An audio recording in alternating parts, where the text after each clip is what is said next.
SIT কাৰ্যালয়ত উপস্থিত হৈছে সঞ্জীৱ নাৰায়ণ। CIDয়ে জেৰা কৰিব সঞ্জীৱ নাৰায়ণকো। জুবিন গাৰ্গৰ মৃত্যু সন্দৰ্ভত জেৰা চলাইছে সঞ্জীৱ নাৰায়ণক। আমি পুনৰবাৰ জনাব বিচাৰিছোঁ, যিহেতু আমি উল্লেখ কৰিছোঁই যে ছিংগাপুৰ আৰু নৰ্থ ইষ্ট ফেষ্টিভেলৰ উদ্দেশ্যে যিসকল ব্যক্তি গৈছিল অসমৰ পৰা আটাইকে তদন্তৰ আওতালৈ আনিব আৰু বহুখিনি তথ্য হয়তো লাভ কৰা যাব। SIT কাৰ্যালয়ত উপস্থিত হৈছে সঞ্জীৱ নাৰায়ণ আৰু CIDয়ে জেৰা কৰিব সঞ্জীৱ নাৰায়ণকো।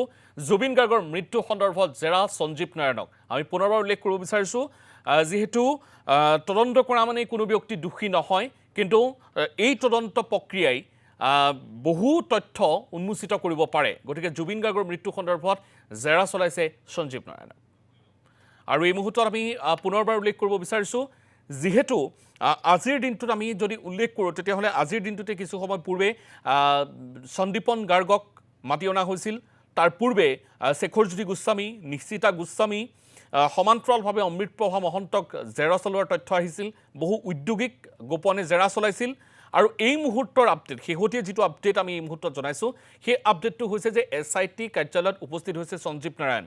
CIDয়ে জেৰা কৰিব সঞ্জীৱ নাৰায়ণকো আৰু জুবিন গাৰ্গৰ মৃত্যু সন্দৰ্ভত জেৰা সঞ্জীৱ নাৰায়ণ। আৰু তেখেতে মন্তব্য আগবঢ়াইছে, সংবাদ মাধ্যমৰ আগত কিছু মন্তব্য আগবঢ়াইছে, সেই মন্তব্য এই মুহূৰ্তত শুনাই ল'ব বিচাৰিম। যিহেতু মই ঘটনাৰ আগদিনাখনো তাত নাছিলোঁ, ঘটনাৰ দিনাখনে তাত গৈছিলোঁ মই, আৰু ঘটনাস্থলীতো নাছিলোঁ মই যিখিনি জানো মই সেইখিনি আজি ক'ম আৰু SITক সহযোগ কৰিম বুলি মই সেইদিনাখনো কৈছিলোঁ। আজি গতিকে মই যিহেতু মই ঘটনাৰ আগদিনাখনো তাত নাছিলোঁ, ঘটনাৰ দিনাখনে তাত গৈছিলোঁ মই, আৰু ঘটনাস্থলীতো নাছিলোঁ মই যিখিনি জানো মই সেইখিনি আজি ক'ম আৰু SITক সহযোগ কৰিম বুলি মই সেইদিনাখনো কৈছিলোঁ। আজি গতিকে মই